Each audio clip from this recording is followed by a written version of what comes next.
Hello everyone, मेरो YouTube च्यानलमा हजुरहरूलाई स्वागत छ। मैले आज चटपटको रेसिपी राखेको छु। त्यसको लागि मैले सुरुमा केराउ प्याजलाई मसिनो गरी काटेर लिए, त्यस्तै गरी हरियो धनिया अनि काँक्रोलाई पनि मैले मसिनो गरी काटेर लिएको छु।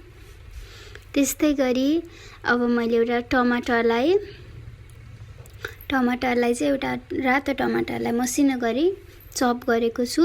त्यस्तै गरी हजुरहरूले स्वादअनुसार नुन राख्नुपर्ने हुन्छ। अनि मैले यसमा चटपटको लागि चाहिँ वाइवाई चाउचाउको युज गरेको छु। त्यो वाइवाई चाउचाउ पछि चाहिँ त्यसको मसलाहरू पनि सबै हजुरहरूले हाल्नुपर्ने हुन्छ, त्यसले गर्दा टेस्टी हुन्छ। अनि त्यस्तै गरी त्यो मिश्रण हालिसकेपछि चाहिँ हजुरहरूलाई अरू केही चटपट मसलाहरू पनि एड गर्न मन छ भने राख्दा हुन्छ। त्यस्तै गरी मैले कागतीको रस राखेको छु अनि त्यसमा तोरीको तेल एड गरेको छु। त्यसपछि त्यो सबै मिक्स भएको चीजहरूलाई चाहिँ अझ मिक्स गर्नको लागि मैले यहाँ एउटा स्पुनको सहायताले मजाले मिक्स गरेको छु, चारैतिर मसलाहरू लाग्ने गरी। अब त्यसपछि चाहिँ हजुरहरूलाई कुरमुरे दालमोठहरू केही एड गर्न मन पर्छ भने हजुरहरूले राख्न सक्नुहुन्छ।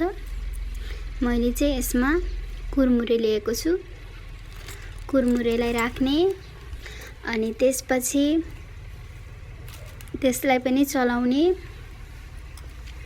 अनि आफूलाई केही चटपटे मसलाहरू राखेको मन पर्छ भने अझ एड गर्न सक्नुहुनेछ।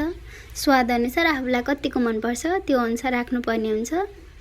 त्यस्तै गरी अब मैले यहाँ खुर्सानी राखेको छु, अखबारी खुर्सानी। अब सबै चीजहरूलाई चाहिँ एकचोटि मिक्स गर्ने। त्यस्तै गरी मैले यहाँ भुजा लिएको छु।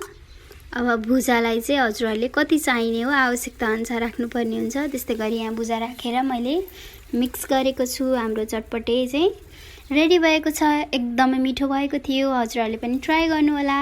Thank you for watching.